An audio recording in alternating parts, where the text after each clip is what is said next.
안녕하십니까. 코셋 특수교육학 운영하고 있는 김남진입니다. 오늘은요, 초등 특수 그리고 유아 특수를 전공하고 계신 선생님들이 이제 2025년도를 대비해서 어떻게 공부를 해야 될지에 대해서 간략하게 살펴볼 수 있도록 하겠습니다.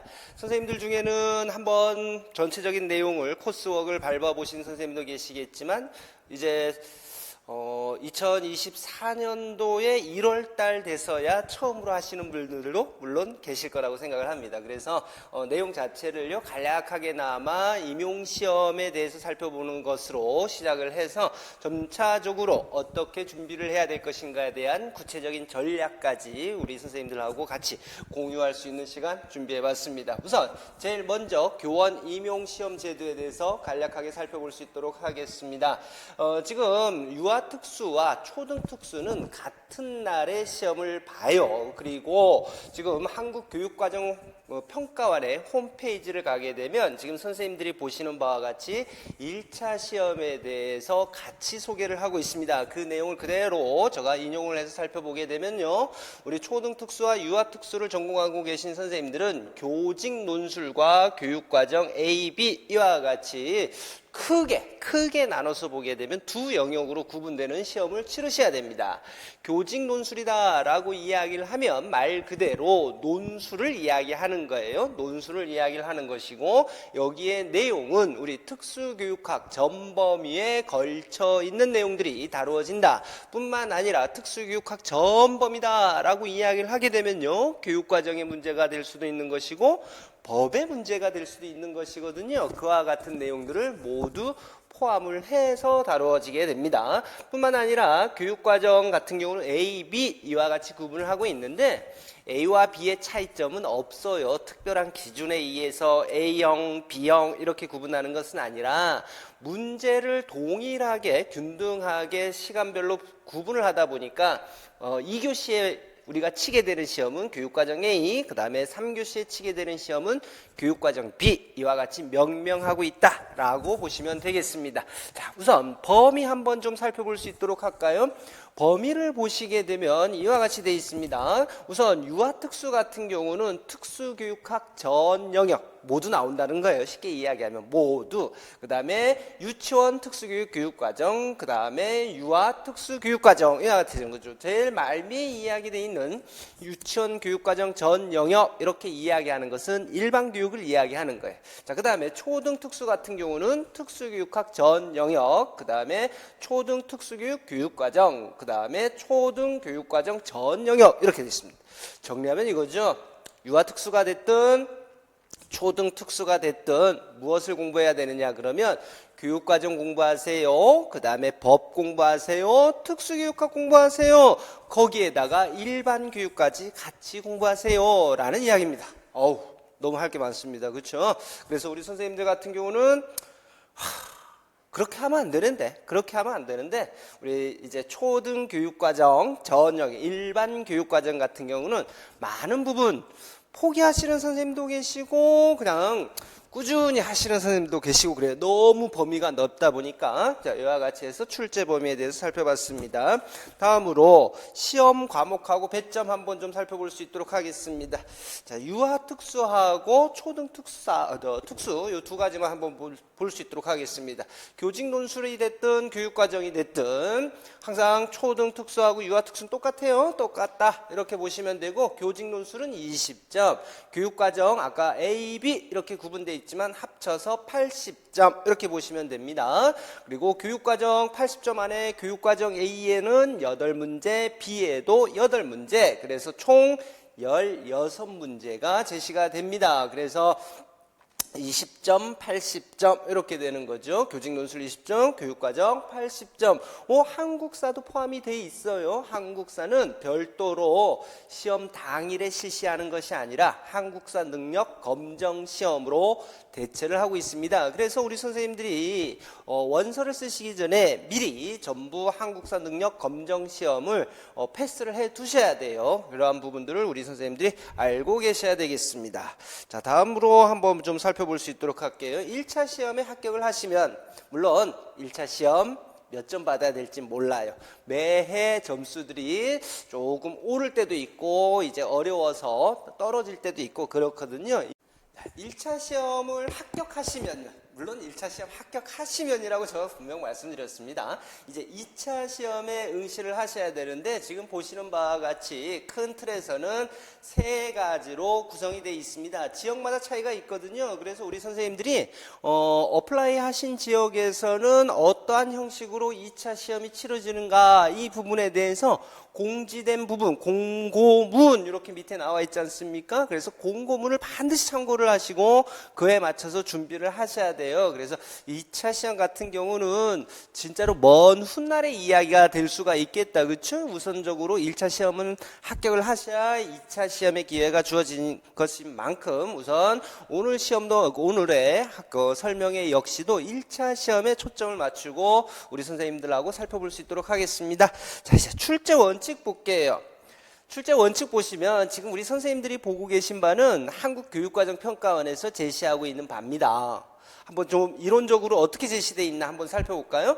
초등학교 지금 우리가 살펴보는 건 유아특수하고 특수학교 선생님들 전부 포함이니까 교사로서 갖춰야 하는 교과 전문성 종합적으로 평가한다라고도 하고 있고 소양 평가한다, 고등 정신 능력 평가한다, 그 다음에 교원 양성기관의 교육과정을 충실히 이수한다면 문안이 풀 수 있는 문항들이다 이와 같이 이야기를 하고 있어요. 그래요. 이게요, 공개적으로 오픈이 되는 영상이 아니라면 저는 이 부분에 대해서 실컷 욕하고 싶거든요. 뭐나 뭐 해먹어라 이런 식으로 욕하고 싶은데 이 부분은 크게 신경 쓰지 마세요. 우리가 그렇게 개의치 않아도 될 부분입니다. 매번 달라지고 반드시 이 틀에 맞지 않는 문항들도 간혹은 출제가 돼요. 간혹 출제가 되고 있기 때문에 너무 정직하게 이와 같이 출제될 것이다 라고 생각하시는 건 조금은 오산이다 라고 말씀을 드리겠고요. 그럼에도 불구하고 우리가 눈여겨봐야 될 게 있습니다. 눈여겨봐야 될 게 뭐냐 그러면 제일 밑에 한번 보겠습니다. 평가의 목표 및 내용이 특정 영역이나 학설에 치우치지 않고 이렇게 있습니다. 이 부분은 무엇을 이야기하느냐, 그리고 우리와 같이 특수교육을 전공하고 있는 전공자들에게는 어떠한 시사점이 있느냐라는 부분을 살펴보면 이거예요.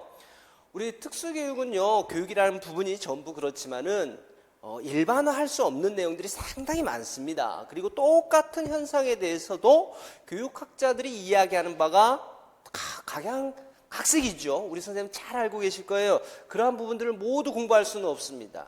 학교 현장에서 우리 선생님이 수업 시간에는 학문적으로 접하기 때문에 이러한 이론도 있고 저런 이론도 있고 이렇게 이야기하는 학자도 있고 저렇게 보는 학자도 있고 이와 같은 일에 대해서 이와 같이 행동하는 학생이 있으니까 이럴 땐 중재 이렇게 해주십시오 라고 하는 수없이 많은 사례들을 보게 돼요.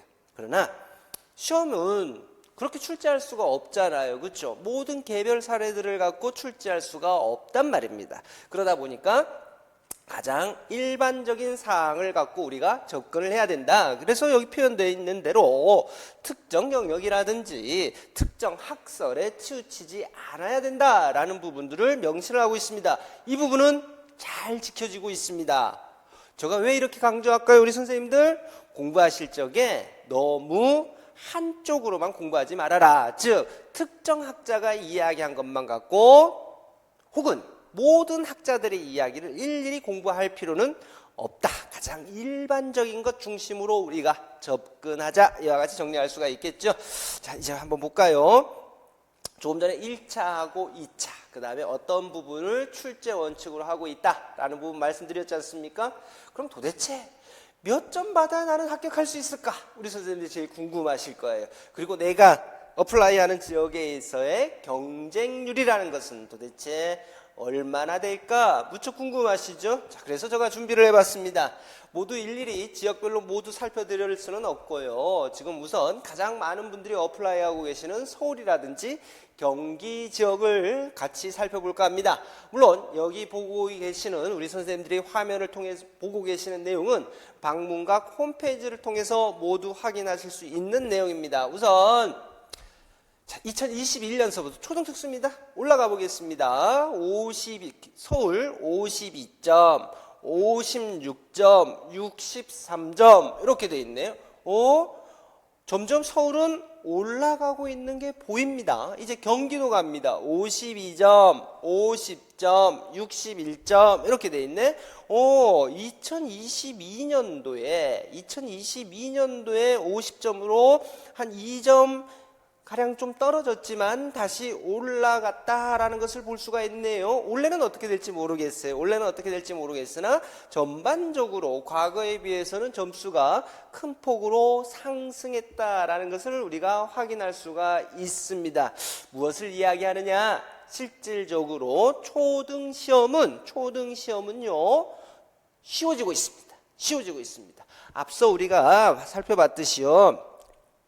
제일 밑에 부분 살펴봤잖아요. 그러면서 제가 누차 강조했지 않습니까? 일반적인 것 공부해라 라고 이야기를 드렸습니다. 그거에 맞춰갖고 잘 따라와주고 있어요. 그래서 시험 문제들이 과거와 같이요. 과거의 시험 문제 같이 아주 편협한 문제들, 어디 저 교재에, 우리 대학 교재 구석에 있는 내용들, 이런 부분들은 이제 거의 출제되고 있지 않다라고 보시면 돼요. 그래서 합격 커트라인이 1차에 있어서의 합격 커트라인들이 점차적으로 상승하는 모습들을 보여주고 있고, 우리 선생님들이 합격을 하기 위해서는 지금 이게 63점, 61점 이렇게 이야기하는 건 교직 논술 20점하고 전부 합쳐놓은 거예요. 합쳐놓은 것이다. 그렇게 해서 60점대 한 중반 정도 맞으면 60점대 중반, 교직 논술과 교육과정 A, B 모두 합쳐서 60점대 중반 맞으면 합격할 수 있다라는 거예요. 60점대 중반. 자, 60점대 중반 이렇게 이야기하니까 도대체 어느 정도 맞아야 되는가 한번 볼까요? 일반적으로 교직 논술 평균 15점 맞는다라고 생각을 하시면 됩니다. 15점 평균.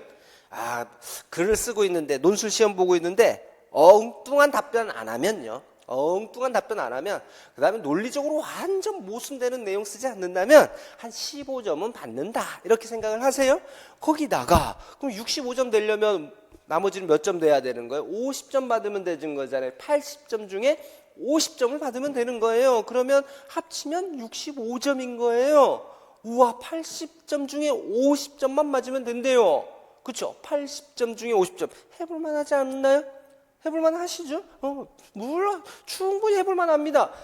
밑에 유아특수 한번 비교하고자 올려놨는데, 유아특수 보세요. 80점대, 70점대 이렇게 되고 있지 않습니까? 저 여기도 마찬가지로 점수가 쭉쭉 올라가서, 그 다음에 80점대 77점, 유아특수 같은 경우 81, 77 했지만 일반 교육 같은 경우 전부 80점대예요. 거의가 80점대예요. 자, 그런데 초등 특수 같은 경우 아직까지는 60대 중반이면 1차 합격선은 됩니다라고 이야기를 하는, 통계가 이야기해 주지 않습니까? 그렇죠? 통계가 이야기해 주고 있다 이 말입니다. 그래서 한번 해볼 만하다 이렇게 생각을 하시면 되겠습니다.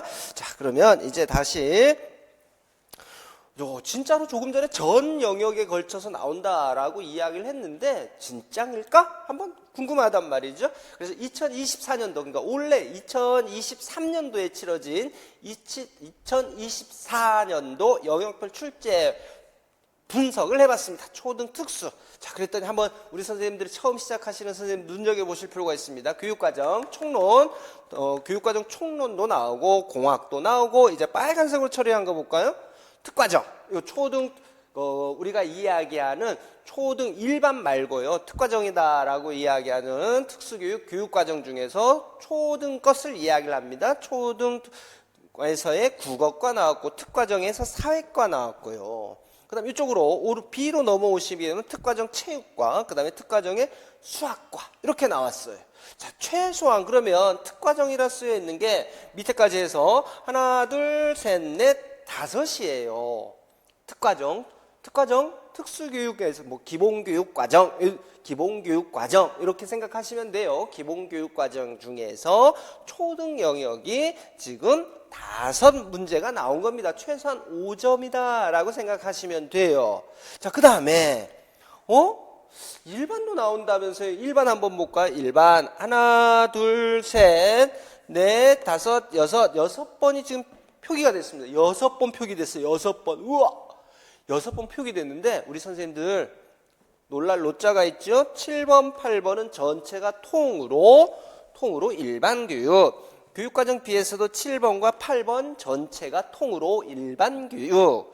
부분적으로 이와 같이 일반교육 문제가 들어간 경우도 있다. 이렇게 보시면 되겠죠. 자, 그래서 일반교육 대략 몇 점이 나오냐 그러면 20에서 25점 요 사이에서 점수가 분포가 돼요. 20에서 25점, 20에서 25점은 일반교육에서 출제가 되는 거예요.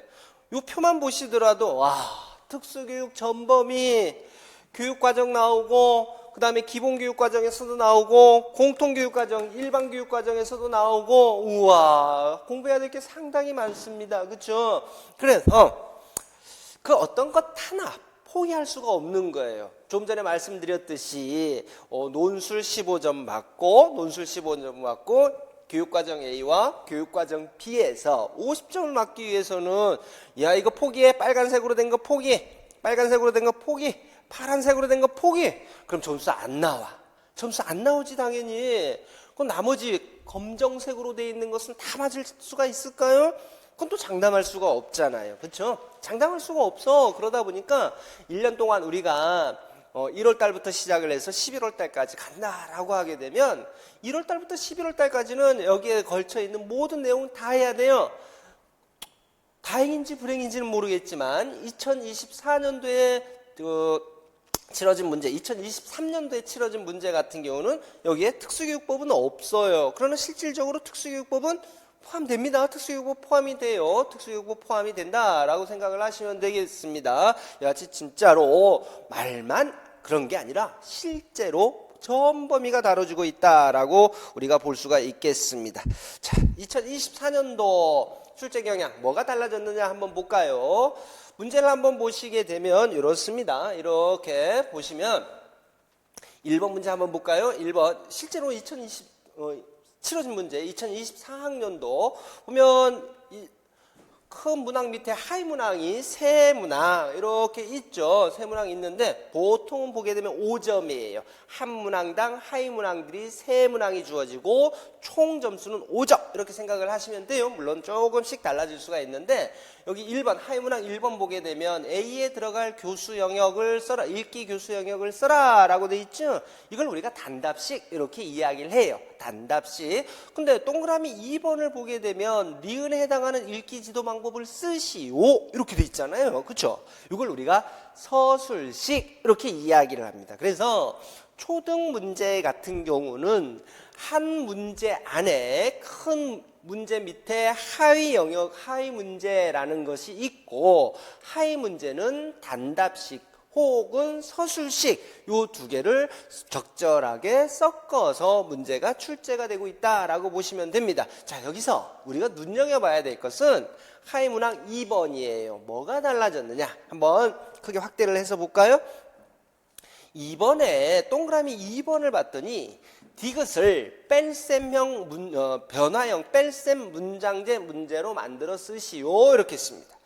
과거 같았으면요 작년까지만 하더라도 그 이전 문제까지만 하더라도 가장 전형적인 문제는 뭐였냐 그러면 여기에 나와 있는 요 디귿과 같은 문장제 문제의 유형을 우리가 무엇이라고 합니까? 그걸 쓰세요 라고 해서 단답식으로 출제되는 경우가 많았거든요. 자, 그런데 이번에는 어떻게 출제가 됐습니까? 변화형 뺄셈 문장제 문제로 만들어 쓰시오 그랬습니다. 우리 선생님들에게 자, 변화형이라는 거 있는 거 아시죠? 그 변화형에 맞춰서 문장제 문제 한번 만들어 보세요 라고 해서 출제가 이루어진 겁니다. 지금까지는 없던 스타일이에요. 없던 스타일. 이와 같이 전체를 한번 문제를 만들어 봐라 라고 하는 스타일은 없었던 겁니다. 자, 그 다음에 3번 하위 문항 3번을 봤더니 수 모형을 이용한 지도 방안을 문제 1풀이와 관련지어서 한 가지 쓰랍니다. 봤더니요 문제 1풀이 요 부분 지금 왼쪽 우리 선생님들 보셨을 적에 왼쪽 부분인데 이 문제를 풀려면 어떠한 과정이 필요하냐 그러면 문제 오류가 뭐지? 여기까지는 가장 기본이에요. 그 부분을 알아야지만 하위 문항 3번에 답을 할 수가 있거든요. 3번을 보시면서 3번 문제를 보면서 이 부분에 바다 올림의 오류가 있다. 여기서 끝나면 안 되거든요. 받아올림 해결하려고 그러면 학교 현장에서는 어떻게 우리가 해결할 수가 있습니까? 그 방안 쓰세요 라는 거예요. 그냥 여러분들의 생각을 묻는 게 아니라 문제 1과 관련지어서 그렇죠? 이와 같은 부분들이 2024년도가 되면서 올해 문제에서 새롭게 달라진 부분들이죠. 과거에는 가볍게 물어봤지만 이제는 실질적인 예들을 제시해라, 문제와 관련지어서 예를 제시해라, 이와 같은 부분들을 묻고 있더라 이겁니다. 지금 두문학만 그랬을까요? 아니죠. 두문학만 그랬으면 저가 감히 올해 달라진 점입니다 라고 이야기를 안 드렸을 거예요. 자, 그러면 다시 한번 다른 문제 한번 살펴보겠습니다. 마찬가지로 23년도에 치러진 2024 대비 문제입니다. 자, 2번 문제 보겠습니다. 하이문항 2번 보시게 되면 디귿을 후속 강화제로 사용한 프리맥의 원리를 적용해서 리을을 지도할 때 디귿과 리을로 활동을 구성하여 쓰시오 이러겠습니다. 이 문제요? 과거 같았으면 어떻게 되냐? 디귿, 리을 보기가 주어지고요. 여기에 적용된 행동 수정의 원리, 행동 지원의 원리 무엇이냐? 이거 물어봤거든요. 그게 가장 지금까지 스타일이었어요. 그런데 이제는 어떻게 좋습니까? 디귿하고 리을, 여기 보니까 디귿하고 리을로 내가 미리 디귿 왼쪽에 보시면 디귿하고 리을 보기 주어졌으니까 그것 갖고 선생님들이 보기 한번 만들어 보세요. 프리맥 원리가 될 수 있도록 보기 만들어 보세요. 이렇게 이야기하는 거예요. 자, 이런 부분들이 올 시험에 달라진 부분들이다라고 우리가 이야기를 할 수 있습니다. 무엇을 이야기를 하느냐? 막연히 과거에서는 공부는 암기로 끝내면 암기 잘하는 선생님들이 가서 그냥 쓰면 되니까, 눈에 익은 형태로 그냥 쓰면 되니까 점수가 높게 나올 것이다 라고 막연히 생각하셨던 때도 있었습니다. 맞습니다. 과거엔 진짜 그랬어요. 선다형의 문제라든지 단답식 위주의 문제가 주어졌을 경우에는 그래도 됐죠. 자, 그러나 이와 같은 경우는 그냥 암기만 했던 선생님들에게는 상당히 낯선 유형이 될 수밖에 없어요. 알고도 틀려버려요. 이런 문제 처음 보는데 이게 돼버려요. 과거엔 나는 프리맥 원리 쓸 준비만 열심히 해놨는데 이제는 프리맥 원리에 맞게끔 예시를 제시해야 되는 그런 상황이다 보니까 시험장 나올 때는 수업 시간에 저거 안 다뤘는데? 이런 이야기들이 자연스럽게 나와버리다라는 거죠. 자, 이제 그러면 원래 공부하실 적에는 이와 같은 부분들을 잘 준비를 하셔야 된다라고 생각을 하셔야 되겠습니다. 자, 어떤 부분들이 문제가 출제가 되고 어떻게 달라지는지 살펴봤습니다. 그럼 구체적으로 어떻게 해야 될 것인가 라는 부분을 살펴볼 수 있도록 하겠습니다. 제일 먼저 살펴보고자 하는 것은 특수교육 교육과정하고 장애인 등에 대한 특수교육법입니다. 가장 기본이죠. 가장 기본인데, 첫 번째 제가 우리 선생님들에게 해드리고자 하는 이야기는 이겁니다. 원문에 충실하게 해서 암기를 해라. 원문에 충실해라 이거예요. 자, 그런데 여기서 끝나는 게 이걸 누가 이야기 못해요. 그렇죠? 지나가는 사람들도 전부 이야기하겠다. 교육과정 있고 법이 있으면 그대로 외워야지. 이렇게 이야기하는 거 뭐 누구 못해. 자, 그런데 제가 이야기하는 건 그 부분이 아닙니다. 밑에 한번 볼까요? 원문 그대로 암기하려고 최선을 다하십시오. 원문 그대로. 자, 그런데 우리가 AI 아니지 않습니까? 그렇죠? 386도 아니고 486도 아니고 586도 아니고 AI는 더더욱 아니야. 이거 어떻게 그대로 외워? 그렇죠? 어떻게 그대로 외워? 그래서 원문 그대로 암기한다? 이때 원문 그대로 암기한다라고 이야기하는 건 토시 하나 안 틀리고요. 구두점 하나 안 틀리고 실제로 그렇게 와서 여쭙는 선생님들 계세요. 이거 구두점, 토시 전부 안 틀려야 되는 건가요? 아닙니다. 절대 아니에요. 절대 아니니까 그런 부담 갖지 마시고 원문에 충실해서 암기를 하려고는 하되 있는 그대로 외우려고 하지 마라. 그러면 스트레스 쌓여서 하루 공부하면 짜증나서 못해요. 안 그러겠습니까? 오늘 24시간을 투자했는데 토시 하나 틀렸다고 해서 이걸 완전 틀렸다라고 해버려? 그럼 누가 공부해? 우리가 법을 공부하고 있는 사람들도 아니고, 그렇죠? 교육을 하기 위해서 부가적으로 필요한 내용이기 때문에 그렇게 우리 선생님들이 이야기하는 칼체라고 하는 거 안 해요. 그럼 뭐에 초점 둬야 됩니까? 원문의 의미 그대로 전달될 수 있도록 암기하시면 됩니다. 이와 같은 두 가지 요건을 충실하게 두 가지 요건을 충족시키려고 하니까 공부할 적에는 어떻게 공부하는 게 최선이냐? 있는 그대로 암기하려고 하십시오라고 하는 게 최선이다 이거죠. 그러다 보면 살짝 잘못 쓰더라도 밑에 나와 있는 의미는 그대로 전달할 수 있는 능력이 갖춰질 것이다 라는 이야기죠. 자, 그러면 이거 한번 보겠습니다. 선생님들, 원문에 충실하게 기억을 암기하려고 그러라. 그 다음에 그대로는 아니어도 좋다. 다만 의미는 그대로 전달할 수 있도록 해라 라고 했는데 도대체 뭐라는 거야? 이렇게 생각하시는 선생님 계시죠? 한번 보겠습니다. 실질적인 보기를 보여드리겠습니다. 왼쪽은 원문, 오른쪽은 우리 선생님들이 혹여 답을 이와 같이 썼으면 어떻게 될까라는 것을 보여드리고자 제가 임의대로 작성한 겁니다. 이해되셨죠? 원문, 요거는 가다만 이렇게 생각을 하시면 되겠습니다.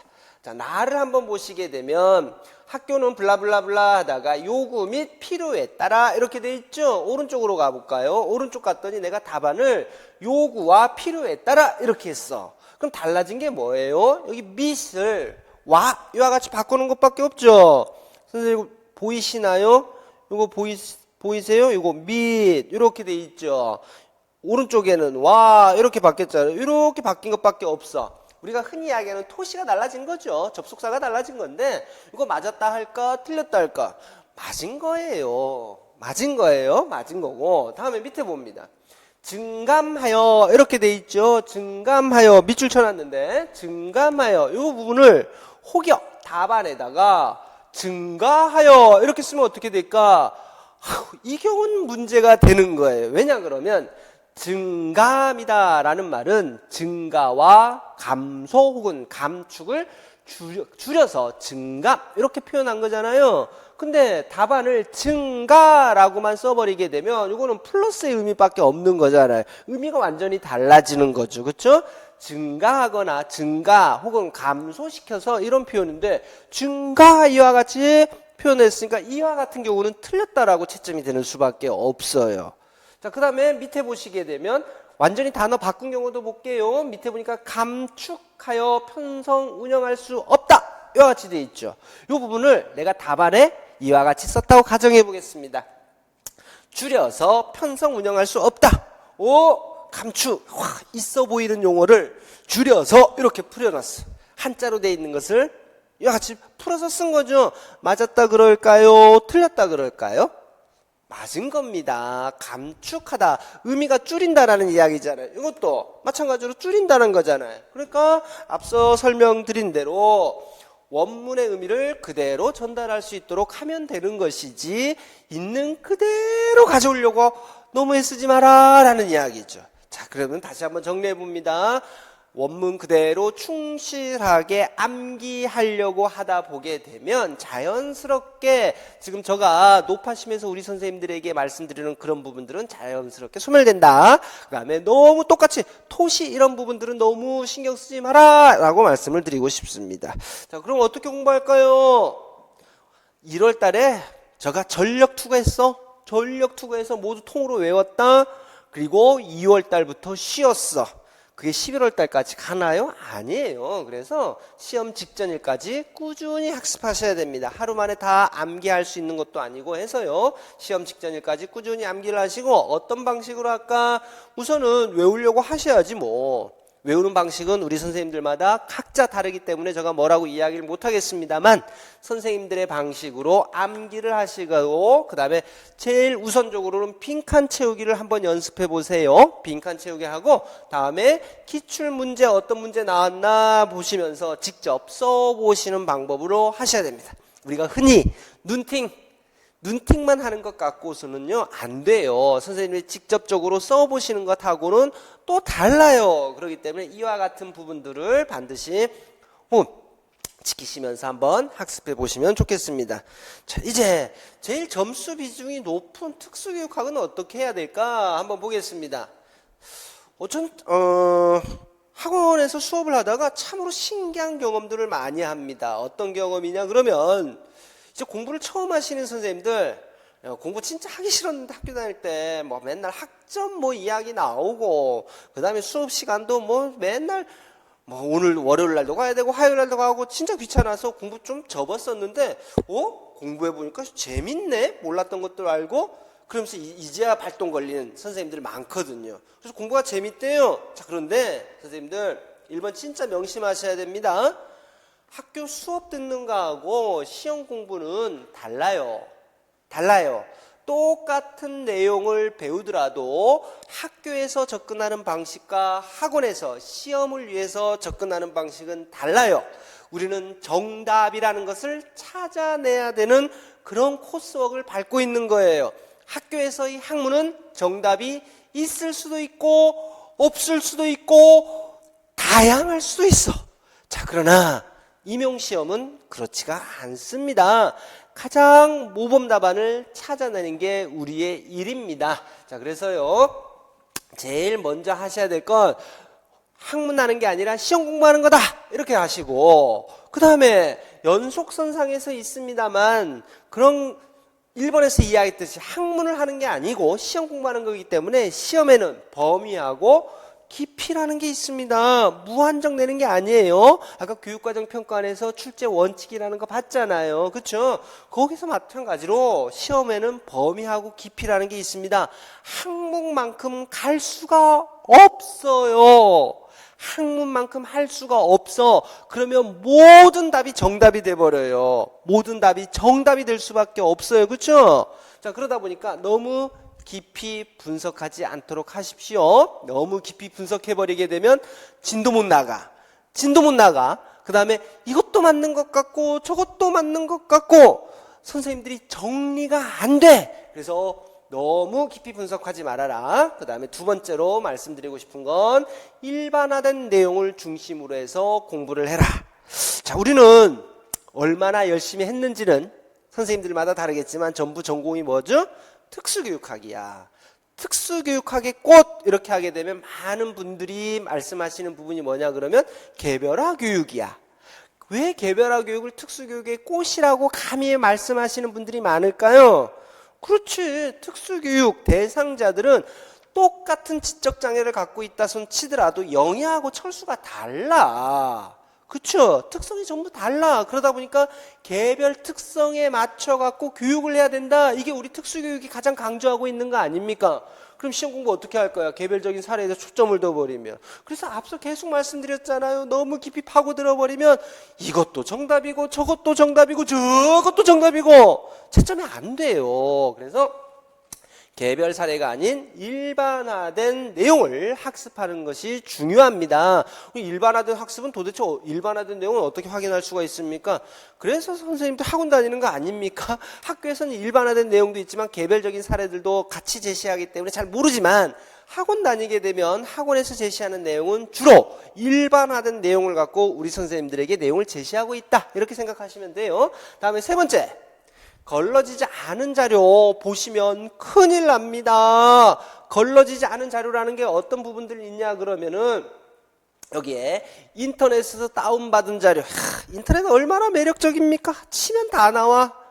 궁금한 거 타이핑하면 다 나와. 논문 검색해볼까? 논문 검색하면 없는 거 빼고 다 나와. 중요한 건 뭐다?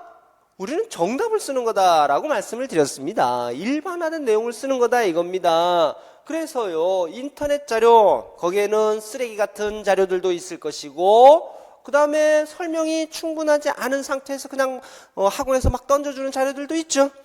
다 걸러내십시오. 우리 그거 학문하는 사람들 아닙니다. 그거 모았다가 어디 뭐 논문 쓰시려고? 논문 쓸 일 없잖아. 다 필요 없어요. 나중에 여러분들에게 방해만 됩니다. 방해만 돼요. 이렇게. 왜 방해되냐고요? 한번 가정해 볼까요? 내가요 인터넷에서 내가 공부하다가 모르는 게 있어갖고 다운받았어. 이것만 갖고는 좀 부족할 것 같아. 그래서 논문도 검색해서 다운받았어. 학교에서 준 자료, 학원에서 준 자료 다 모아놨어. 한 달 지나니까 막 이만큼 올라왔어. 볼 시간이 있을까요? 선생님들 뭐 공부해야 된다고? 억수 많은 범위를 공부를 해야 됐잖아요. 농담 아닙니다. 진짜 많습니다. 이거 언제 볼 건데? 못 봐요. 저 감히 말씀드릴게. 진짜 독하신 분 아니면 못 봐. 근데 어느 날 문득 눈이 돌아갈 거예요. 저건 뭐지? 그리고 이건 언제 봐? 볼 시간 없는데?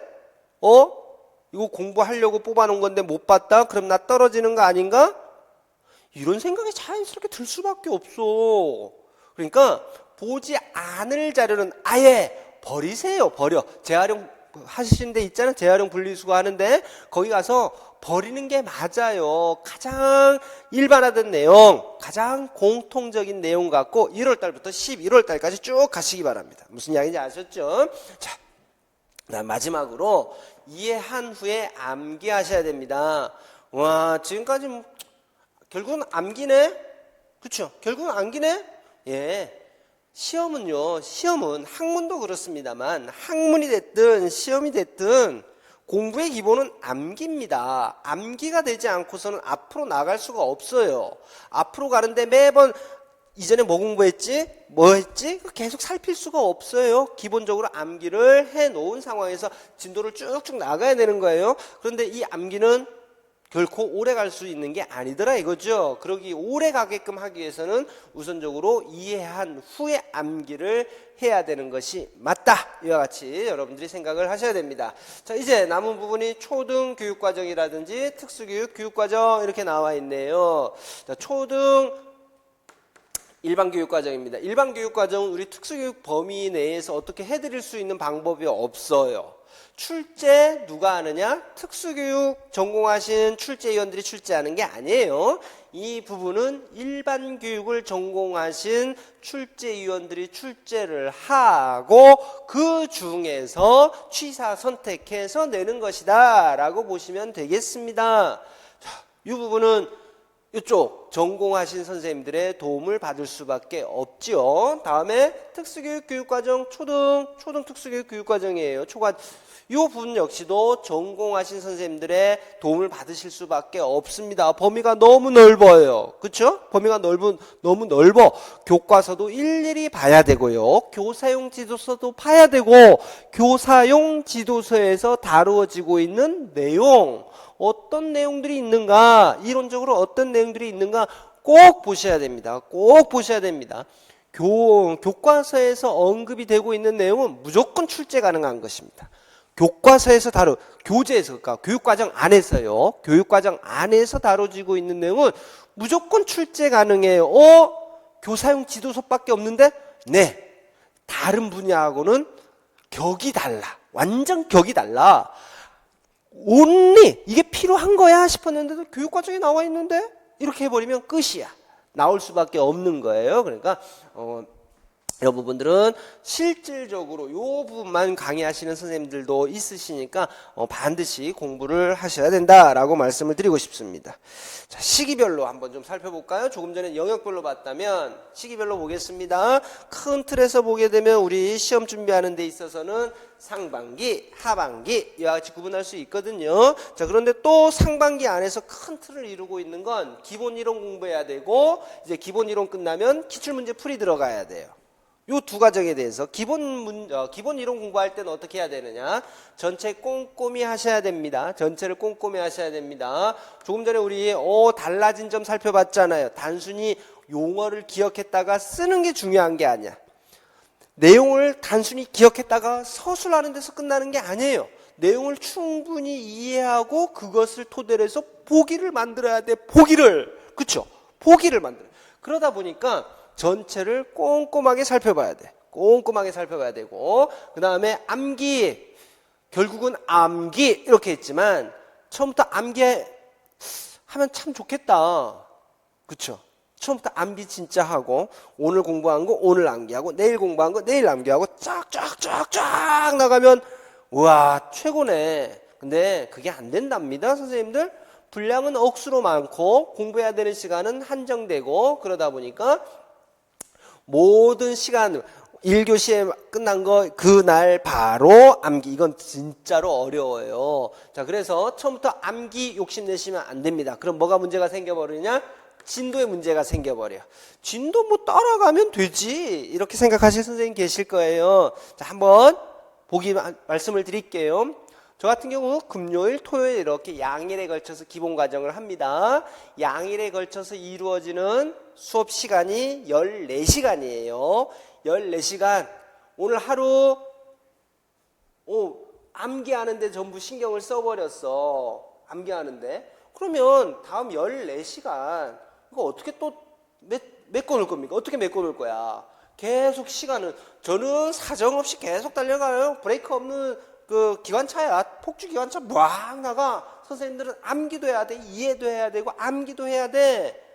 자, 그러니까 처음부터 암기 욕심 내지 마시고 진도 따라가는 그 부분이 중요하다. 나중에 중요한 내용들 암기할 시간은 엄청 충분합니다. 가장 기본적인 사실만 명확하게 체크 하시면서 넘어가시고요. 이후부터 암기 들어가셔도 된다. 그 다음에 학원 조금 전에 말씀드렸습니다만 학원 진도 맞춰서 학습해라 라고 했습니다. 미루는 거 절대 금지입니다.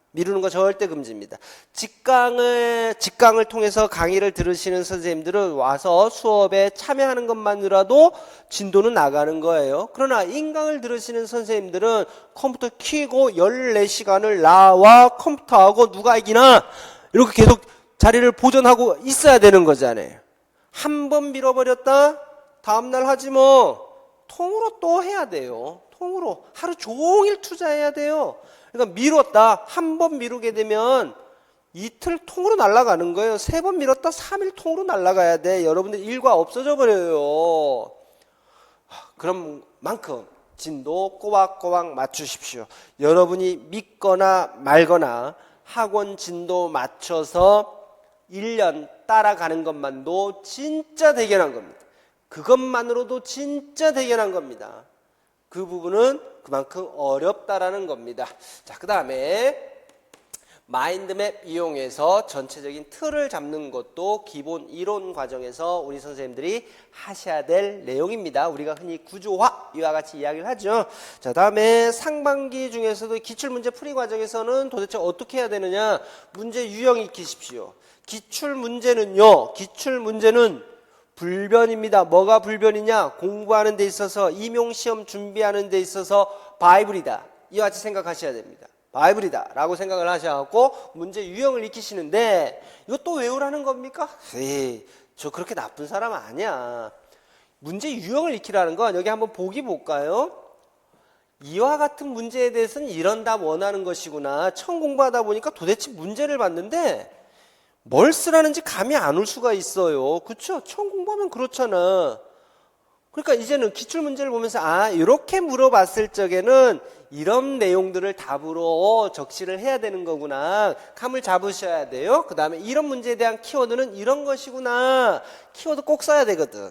키워드 꼭 써야 돼요. 그러다 보니까 출제자가 이와 같은 패턴으로 물어봤을 때 나는 다음과 같은 키워드를 사용을 해서 답변해야 되는구나 라는 것을 기출문제 풀이 과정에서 여러분들이 빨리 파악하셔야 돼.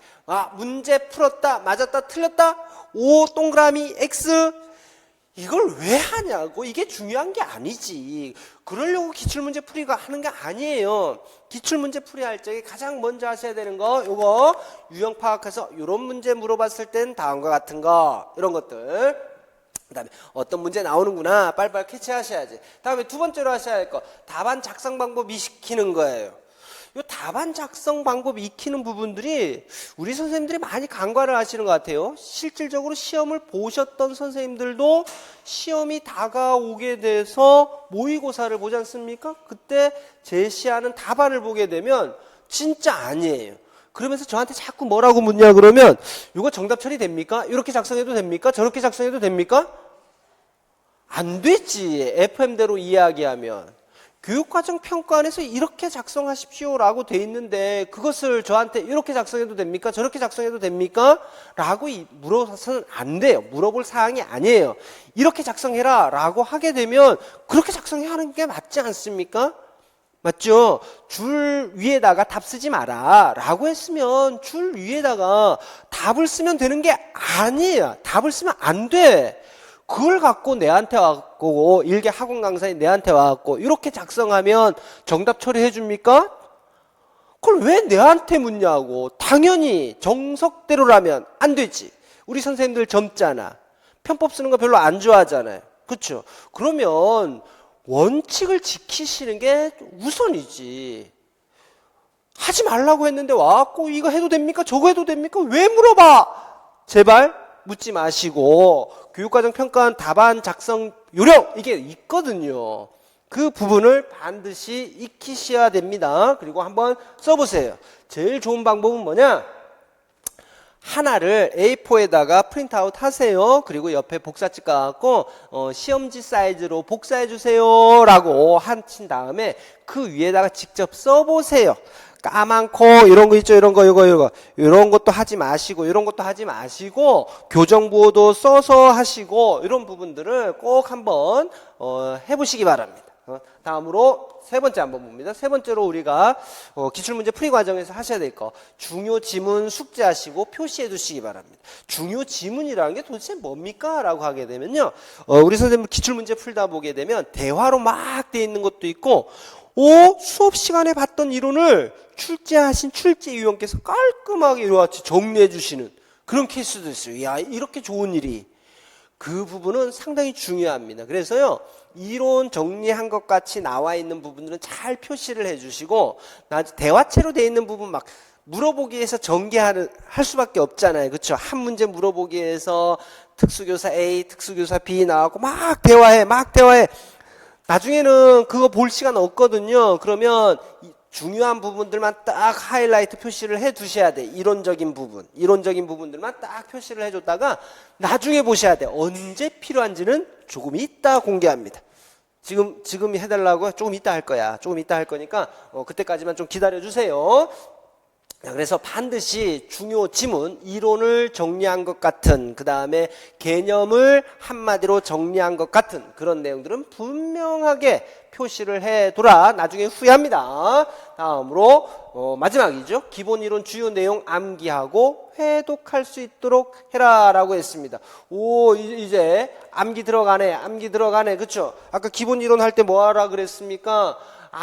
처음부터 전부 꼼꼼하게 암기할 생각하지 마라. 그럼 진도 놓쳐. 이렇게 했죠. 언제부터 진도 암기 들어가라? 본격적으로 기출문제 때부터는 본격적으로 암기 들어가야 됩니다. 근데 다 못해. 문제도 풀어야 되고 아까 했던 유형도 익혀야 되고 답안 작성법도 익혀야 되고 이거 언제 하지? 그쵸? 할 시간 없어. 그러다 보니까 주요 내용 중심으로 키워드 중심으로 딱딱딱 이렇게 외워나가야 돼. 무슨 이야기인지 아시겠죠? 자, 이제 이렇게 하다 보면 6월이 지나간답니다. 벌써 6월이 지난 거예요. 여하치 공부하다 보면 이제 하반기로 접어들었습니다. 하반기로 접어들면 어떤 식으로 우리가 공부를 해야 되느냐, 그 다음에 어떤 걸 공부해야 되느냐, 동형 문제 풀이 과정 남아있고 연도별 기출문제 남아있고 실전 모의고사가 남아있어요. 우선 동형 문제 풀이 과정 보시게 되면 중요 지문으로 해서 이렇게 문제들이 바뀔 수 있다는 것을 우리 선생님들에게 보여줄 거예요. 그러면 예전에 나왔던 문제가 이와 같이 변형될 수도 있겠구나라는 걸 빨리 캐치하셔야 돼. 문제를요 살짝만 바꿔놨는데 기출문제에서 분명 맞는데도 이게 뭐야? 나 처음 보는 문제인데 이런 현상이 생기면 안 됩니다. 그렇기 때문에 위쪽에서 앞선 단계에서 기출문제 풀이 과정에서 지문을 꼼꼼히 봐놔두셔야 돼요. 지금 시험 문제들이 완전히 새롭게 개발된 문제냐? 한 문제 새롭게 개발하는 게 얼마나 힘든데요. 이론적으로 문제도 없애야 되죠. 그렇죠? 그 다음에 특정 영역에서만 다루고 특정 학교에서만 다루는 내용도 안 되고 특정 교재에서만 다루고 있는 내용에서도 안 되고 이런 모든 조건을 충족시켜야 되다 보니까 한 문제 만들기가 진짜 어렵답니다. 그래서 지금 임용시험에 나오는 문제들 대다수는 기존에 나왔던 문제들의 변형이다, 동형 문제다 라고 생각하시면 돼요. 자, 그렇기 때문에 기출문제에서 유형들, 문제 내용도 외워야 되고 유형도 외워야 되고 그 문제들이 어떻게 바뀌는가라는 부분도 우리 선생님들이 보시면서 숙지를 하셔야 되겠죠. 그래서 문제 유형도 다시 익숙하게 만들어 두셔야 됩니다. 위쪽에서 다 못하더라도 동형 문제 풀이 과정 들어오셔서는 다시 한번 또 이렇게 픽스 시켜야 되겠죠. 다음에 기출 지문도 암기를 하고요. 이때 기출 지문 암기를 해야 되는데 그건 동형 문제 풀이 과정이지 않습니까? 이때 뭘 해야 된다? 기출 문제 회독해야지. 회독이라는 용어 다시 본다라는 거예요. 한 번만 보는 게 아니에요. 시험 공부하시기 위해서는 여러 번 봐야 되는데 이때 기출문제 회독 들어가야 됩니다. 기본이론도 회독 들어가야 돼요.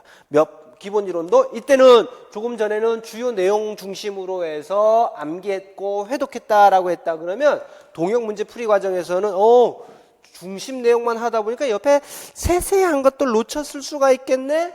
그래서 전체를 회독하셔야 됩니다.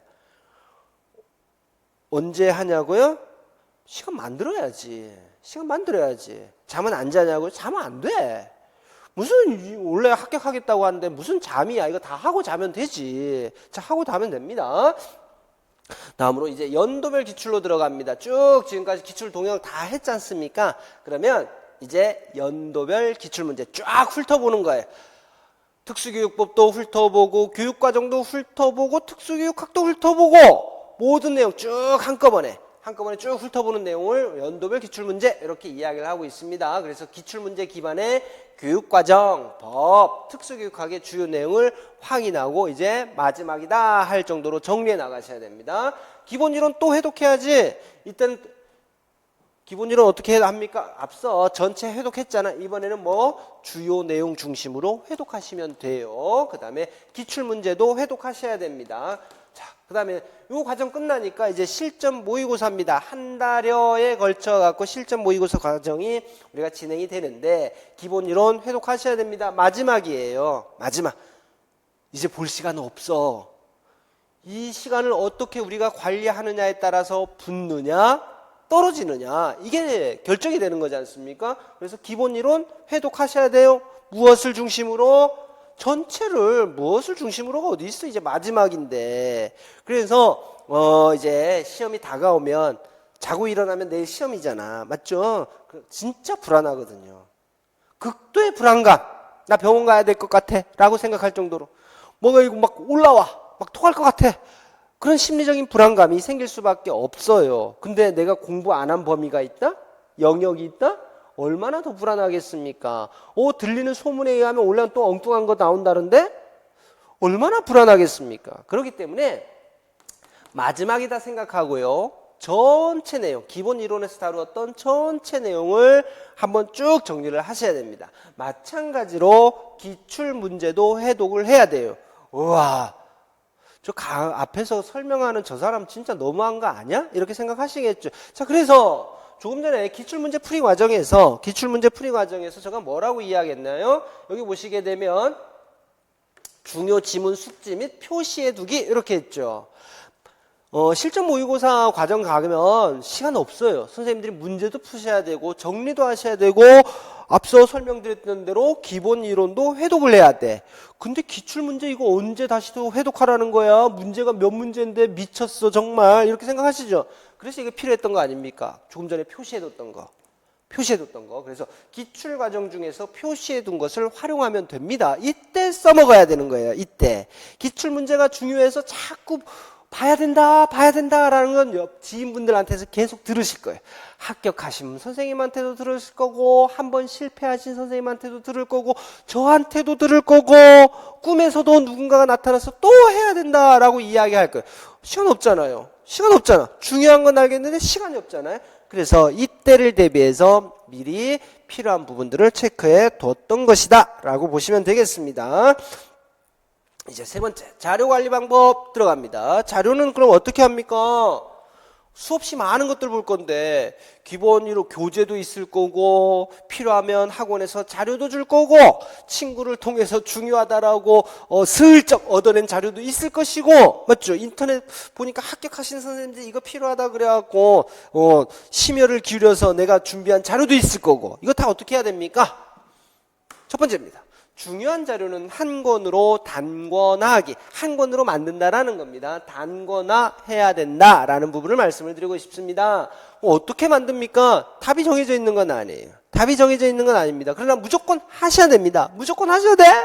왠지 또 이따 설명드릴게. 자, 한번 봅니다.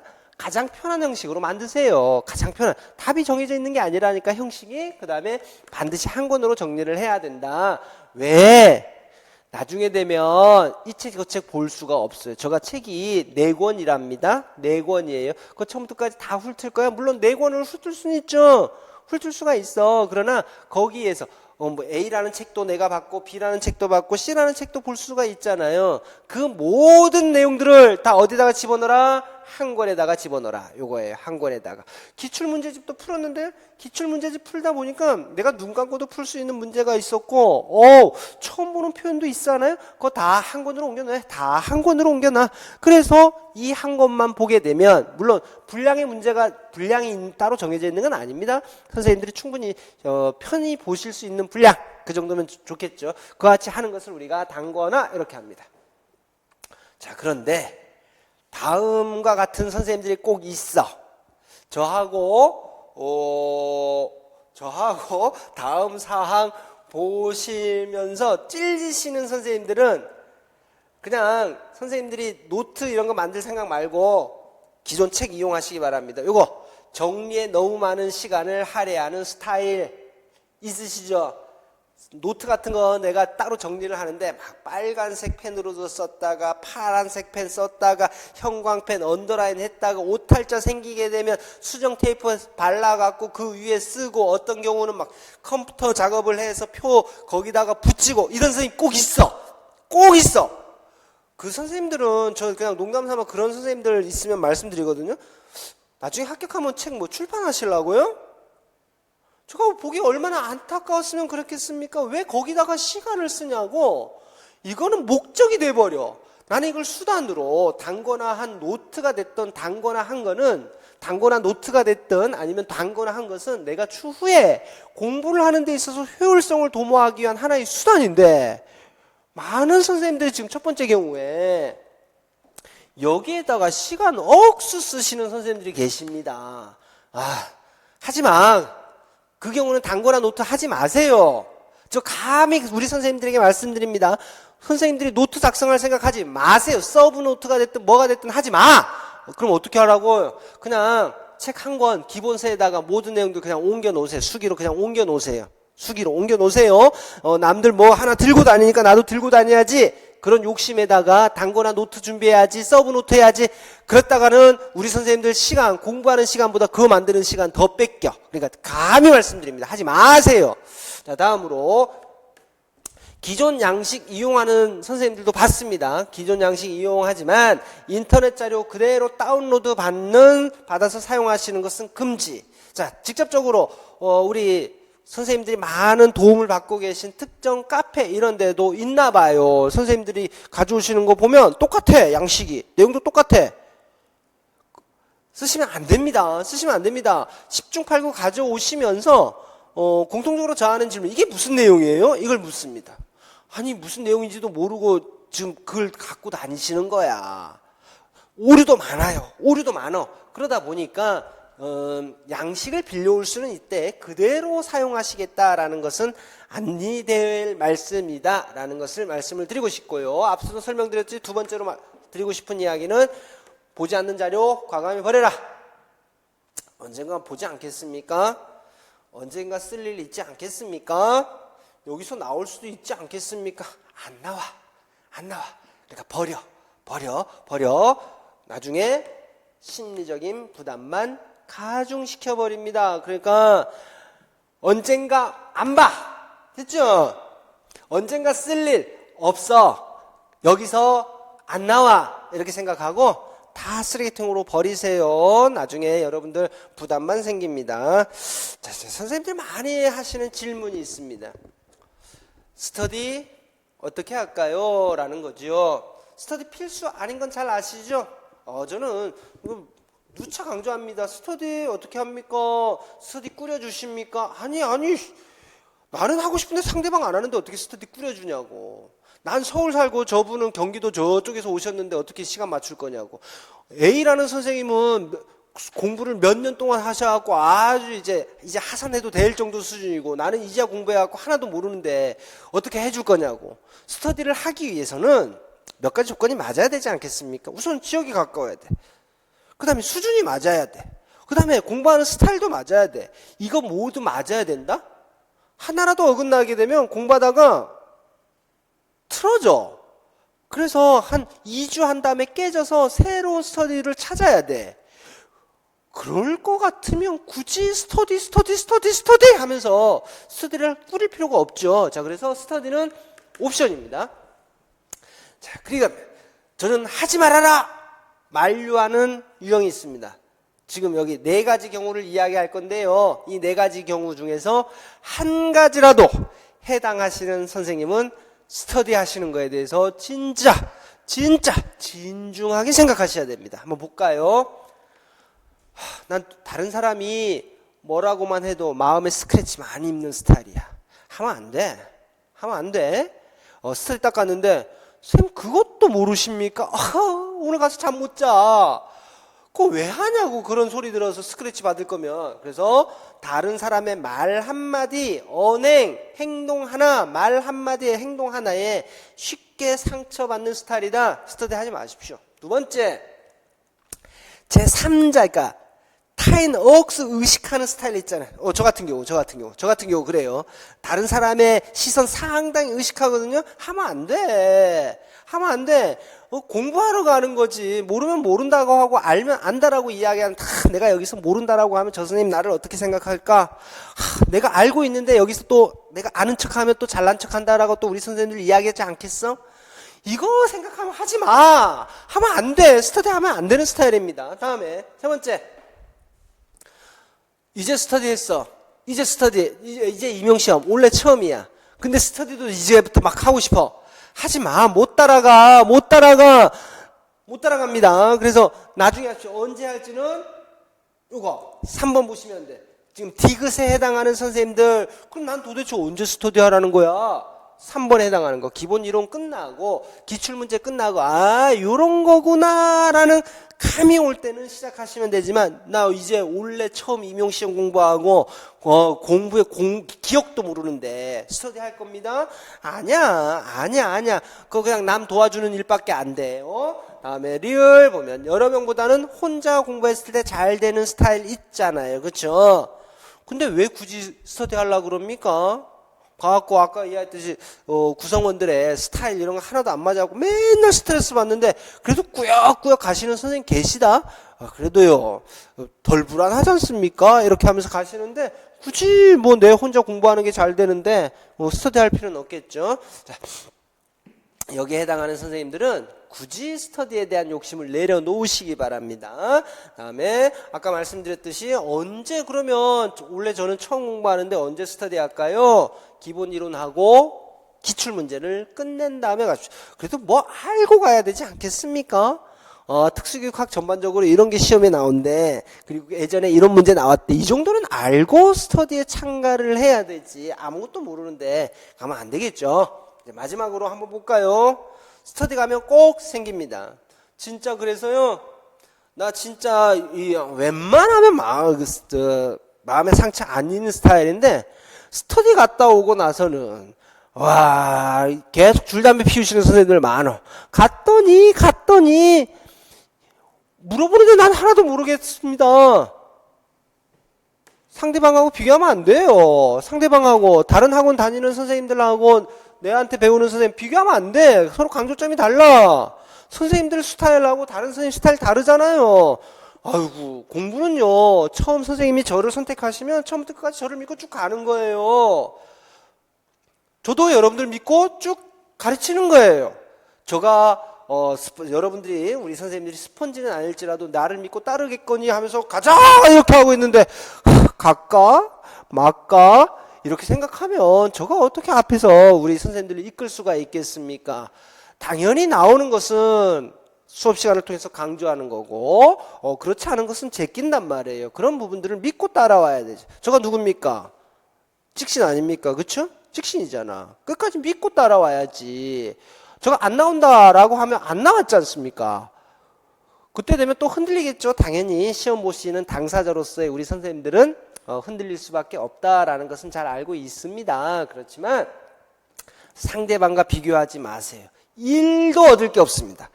단언컨대 1도 얻을 게 없습니다. 저가 나온다 그러면 나오는 거고 나오지 않는다 그러면 시험 안 나오는 거예요. 그렇게 믿고 상대방하고 비교는 하지 마십시오. 스터디는 하되 가서 그냥 즐기다가 들을 만한 거 있으면 주워들어서 오고 필요 없으면 쉐 이렇게 이쪽으로 해야죠. 쉐 이렇게 날려가면 돼요. 자, 스터디까지 했습니다. 자, 이제 그러면은 커리큘럼 이와 같이 한다 그랬는데 도대체 어떻게 하려 그럽니까? 라는 겁니다. 좀 전에 제가 설명드린 바와 같이 모든 내용은 저희 커리 안에다가 전부 포함을 시키려고 했습니다. 그래서 1월부터 3월까지 해서 기본교육과정이 이루어지고요. 다음에는 3월서부터 6월 12주에 걸쳐서는 영역별 기출 심화과정이 진행이 됩니다. 아니라니까 딱 상반기 지나버리죠. 기출문제까지 하니까. 그 다음에 기출문제가 끝나면 10주 과정으로 영역별 기출 동형 문제 풀이가 들어갑니다. 공부해야 될 시간들이 선생님들이 필요해요. 그래서 그 이전까지 상반기에는 이틀씩 수업을 하다가 하반기 들어가서 영역별 기출 동형 문제 풀이 과정 들어가서는 하루만 수업합니다. 다 선생님들 다 시간 배정을 해드리는 거예요. 이만큼 공부를 해야 됩니다 라고 해서 혼자 공부해야 될 시간이 많이 필요하기 때문에 기출 동형에서는 1시간씩 밖에 수업을 안 합니다. 9월 돼서는 연도별 기출 들어갑니다. 쭉쭉 살펴보는 거예요. 공부할 시간 줬잖아. 공부할 시간 줬으니까 9월서부터는 하루에 어떻게 여기 보시면 하루에 한 개 학년도 3개 학교급을 쭉쭉쭉 풀어나가면서 우리 정리할 수 있는 시간을 갖도록 합니다. 그 다음에 10월서부터 11월 초등은 우리 초등 선생님들 4주 과정으로 중등 선생님들 5주 과정으로 이제 진행을 한다라고 보시면 되겠습니다. 실전 모의고사 과정 이렇게 되죠. 뿐만 아니라 이제 단과도 운영을 합니다. 이 단과 같은 경우는 어떤 식이냐 그러면 안에서 다루었던 내용들을 좀 더 강화하고자 하는 욕심에서 단과도 개설을 하고요. 그 다음으로 이제 뒤늦게 현장에서 이제 기간제 생활을 하시거나 아니면 상반기 동안 할까? 임용시험 준비할까? 말까? 이렇게 고민하다가 하반기 좀 뒤늦게 합류하시는 선생님들 이론 전부 다시 공부하면서 오기 힘드니까 빨리 핵심만 살펴보고 들어오시기 바랍니다 라고 하는 취지에서 이와 같이 핵심 내용만 살펴보는 단과들도 전부 개설을 합니다. 자, 그러면 이거 한번 보겠습니다.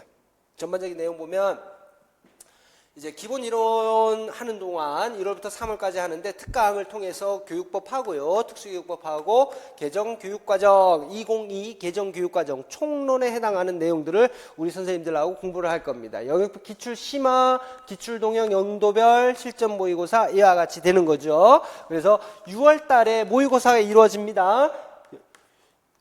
기출문제 풀었잖아. 기출문제 풀었으니까 그것을 토대로 해서 모의고사도 보고 답안지 작성 잘하고 있나 이것도 제가 봐드릴 거예요.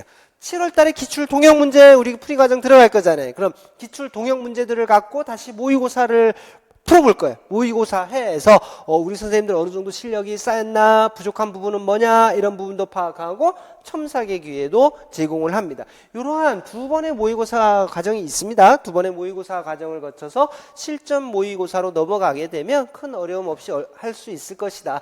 뿐만 아니라 좀 더 내용을 강화하고 싶어 하시는 선생님들을 위해서 강론서 분석이라는 것도 있습니다. 강론서 분석이라는 것도 있고 그 다음에 단과도 새롭게 개설을 해서 어떤 시기에 어떤 식으로 합류를 하더라도 저희 수업을 따라올 수 있도록 이와 같이 강좌의 커리큘럼들을 작성을 해놨다라고 보시면 되겠습니다. 자, 이제 커리큘럼까지 소개를 했고요. 마지막으로 우리 선생님들에게 이 이야기를 해드리고 싶습니다.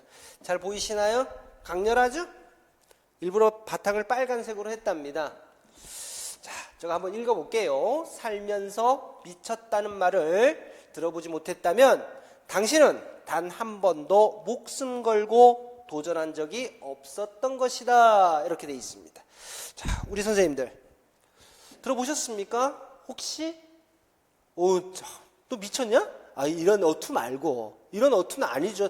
그건 아니잖아. 이게 뭔지 알겠죠? 야, 너무 한 군데다가 몰입을 한 나머지, 야, 너 진짜 미친 것 같아. 너 어떻게 그럴 수가 있어? 이와 같은 식으로 이야기를 하는 건데, 한 번도 안 들어봤다면 문제가 있는 거죠. 그리고 2024년도는 저하고 한번 미쳐보는 건 어떻습니까?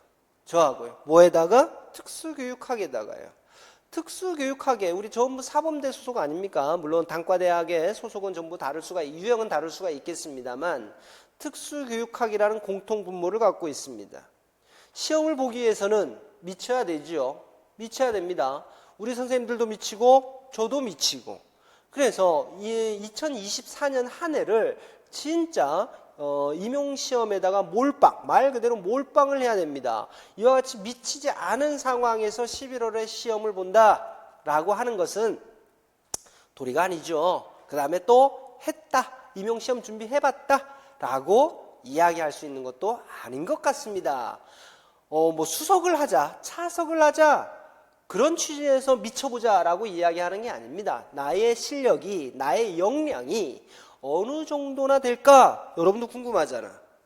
궁금하지 않으세요? 한번 해보자라는 겁니다. 한 번도 공부하지 않으신 선생님도 됩니다.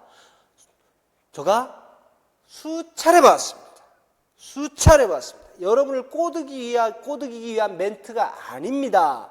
진짜로 됩니다. 한번 미치면 됩니다.